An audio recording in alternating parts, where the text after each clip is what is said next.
Hasan Basri pernah didatangi oleh 3 orang. Hasan Basri seorang ulama tabi'in yang tadi juga saya sudah sebutkan kisahnya di awal pertemuan kita. Beliau pernah kedatangan 3 orang. 3 orang ini minta nasihat, karena selalu dia nasihatin orang. Hasan Basri terkenal kalau bicara teman-teman surga, neraka, kematian. Nasihatnya selalu berkisar di situ. Jadi orang merasa imannya bertambah. Ringkas cerita, datang 3 orang ke rumahnya. Yang satu mengatakan, wahai imam, saya sudah lama menikah tidak punya anak. Saya sama istri saya, dibawa istrinya sama dia, udah lama berobat, sudah 10 tahun menikah nggak punya anak, dan sudah berobat sana sini sama tabib tidak sembuh-sembuh. Apa saran anda? Sudah ikhtiar, kata Hasan Basri, perbanyak istighfar. Bukan baca ya, perbanyak istighfar. Orang ini pergi. Kemudian masuk orang kedua.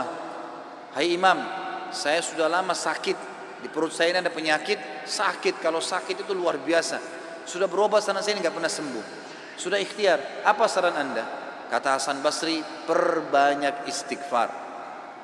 Lalu yang ketiga mengatakan, masuk orang yang ketiga, wahai imam, saya sudah lama bekerja keras, tidak pernah kaya seperti fulan. Ditunjuk orang kaya di kampung itu. Maka saran anda apa? Dia bilang perbanyak istighfar. Perbanyak istighfar. Maka pada saat itu teman-teman sekalian, waktu sudah pulang semua, istri Hasan Basri tanya, kenapa tadi 3 orang ini pulang semua? Ada beberapa athar menyebutkan murid-muridnya yang bertanya, gitu kan? Kenapa anda cuma mengatakan istighfar? Kenapa anda tidak pandu mereka? Mungkin yang satu butuh modal, yang satu butuh tabib, dokter, satu butuh obat mungkin. Kata dia, tidakkah kalian sudah dengar kalau mereka sudah ikhtiar, tinggal ada penghambatnya nih, dan penghambatnya adalah dosa-dosa mereka.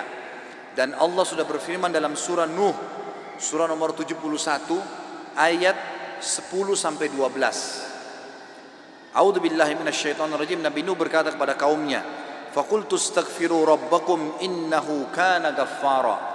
Aku berkata kepada mereka, Nabi Nuh berkata kepada kaumnya, istighfarlah kalian, mohon ampunlah pada Tuhan kalian, karena dia maha pengampun, dia suka kalau kalian tobat tuh. Ayat 10, ayat 11-nya, yursilis sama alaikum midrara. Mereka atau pasti Allah akan turunkan dari langit hujan yang lebat. Dan kita tahu hujan adalah sumber kehidupan manusia. Makna letterletnya, makna tadabburnya adalah, makna tafsirnya, dia akan turunkan dari langit rezeki-rezeki yang midrar. Midrar itu bertubi-tubi. Ayat 12-nya, wa yumditkum bi amwalin wa banin wa yaj'al lakum jannatin wa yaj'al lakum anhara.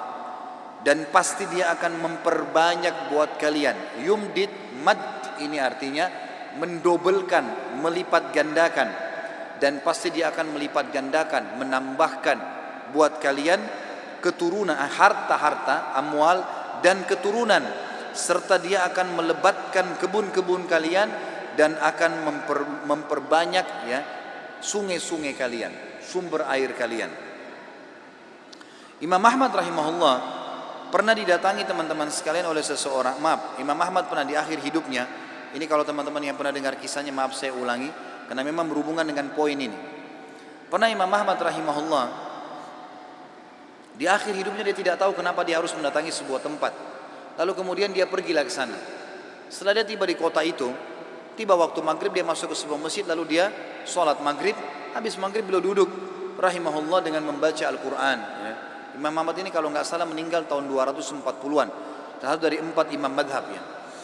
Imam Ahmad rahimahullah masuk ke masjid, kemudian beliau duduk sholat maghrib, duduk mengaji sampai isya. Beliau sholat isya berjamaah karena tidak tahu kenapa datang ke kota itu. Lalu kemudian beliau ingin istirahat. Habis sholat ba'diyah isya, orang-orang semua pada bubar. Imam Ahmad ke sudut masjid, lalu dia baring. Marbot masjidnya datang, tanya, wahai imam, wahai syekh. Syekh ini dalam bahasa Arab bisa berarti orang tua, orang kaya, atau orang pintar. Ya, bisa 3 artinya. Kebetulan Imam Ahmad dipanggil syekh di sini maksudnya adalah orang tua. Hai syekh, hai orang tua gitu ya. Kenapa anda di sini? Kata Imam Ahmad, saya mau istirahat, saya musafir, nggak ada kenalan. Kata dia tidak bisa di masjid. Anda harus keluar dari masjid. Lalu kemudian disuruh keluar. Kata Imam Ahmad, saya didorong-dorong dari masjid, keluar dari masjid. Begitu keluar dari masjid, marbot masjidnya kunci masjid. Kemudian Imam Ahmad lihat dia sudah pergi. Imam Ahmad baring di teras masjid. Marbotnya kembali lagi.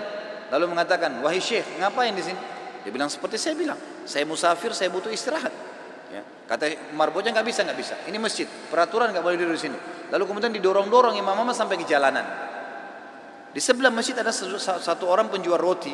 Penjual roti ini lihat kejadian tersebut, lalu dia mengatakan, hai syekh, dipanggil Imam Ahmad, orang tua gitu ya, kesinilah, ada tempat saya. Datanglah dia, Imam Ahmad. Lalu Imam Ahmad berkata, orang itu berkata, ini tempat saya usaha jual roti. Di belakang saya jual roti ini ada kamar saya biasa istirahat. Rumah saya tidak jauh dari sini. Anda boleh istirahat. Besok pagi Anda boleh pergi. Gitu. Dia bilang baik. Jazakallah khair. Imam Ahmad duduk.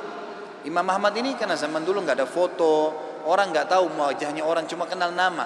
Nggak kita sekarang bisa lihat fotonya, bisa tahu orangnya gitu. Imam Ahmad bilang ada satu kegiatan orang ini yang unik.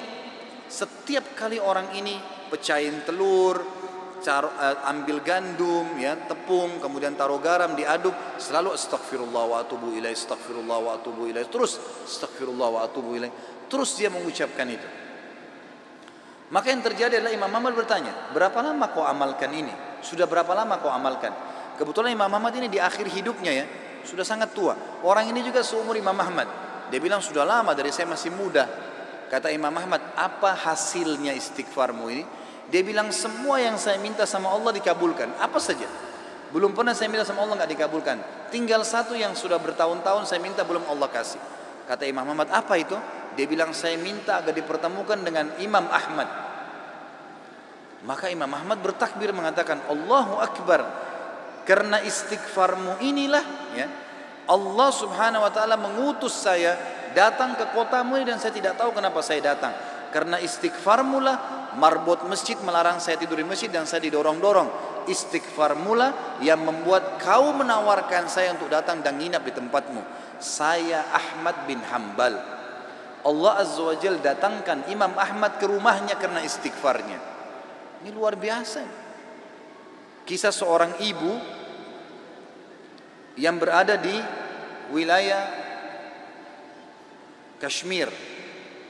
Kisah belum lama terjadi.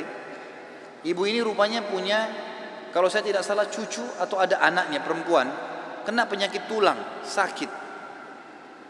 Ibu ini selalu berdoa kepada Allah SWT sambil beristighfar karena dia sudah bawa ke dokter di sekitar rumah situ, di sekitar kampungnya tidak ada, gitu kan? Tidak ada yang bisa tanganin. Mereka cuma bilang ada satu dokter ya yang mampu menangani ini, tapi di India. Dia di India dan dokter itu Muslim, ahli spesialis tulang. Cuma dia yang bisa. Ibu ini tahu dia tidak punya kemampuan uang beli tiket pesawat atau kendaraan, mau bayar dokter tidak mungkin. Maka ibu ini memperbanyak doa dan istighfar. Selalu istighfar kepada Allah. Ya Allah, kalau ada dosa maafkanlah, sembuhkan anak ini. Ya Allah, pertemukan sama dokter itu, mudahkan supaya anak saya ini berobat. Ringkas cerita, dokter yang tadi jadi target ini keluar dari India. Ada acara, dia naik pesawat melewatin wilayah Kashmir tadi itu. Tiba-tiba pilotnya bilang, pesawat ini badai, lagi hujan deras, tidak bisa pesawat lanjut nih, harus turun di wilayah itu. Turunlah pesawat itu. Begitu turun, tiba di bandara, kata dokternya, saya harus, ini ada seminar, saya harus hadiri. Berapa jauh dari sini? Orang itu bilang target Anda sekitar 4 jam dari sini. Kata dokter, baik, saya mau sewa mobil. Ya, masih bisa keburu, gitu kan? Masih sekitar 6-5 jam lagi acaranya, 5-6 jam lagi. Begitu dia sewa mobil, jalan sedikit dari bandara, ternyata ya, hujan makin keras. Kata supirnya, nggak bisa kita jalan. Kalau jalan ini paksanya bisa kita dihancurin oleh badai. Kata dokternya, baiklah kita istirahat.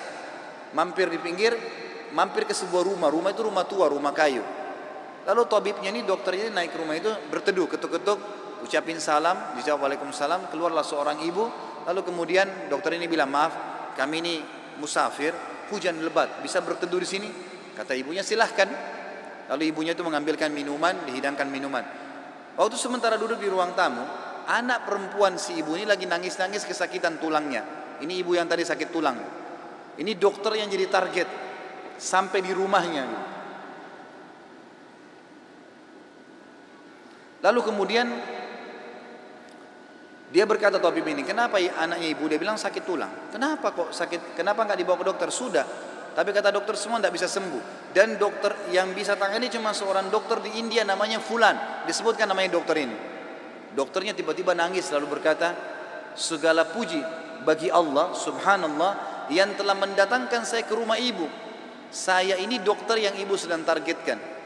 Allah datangkan dokter itu ke rumahnya justru karena istighfarnya, karena doanya kepada Allah SWT. Tidak pakai biaya, malah dokter itu biayai gratis dan datang ke rumahnya. Seperti itu, dan banyak ribuan kisah begini teman-teman sekalian yang berhubungan dengan istighfar.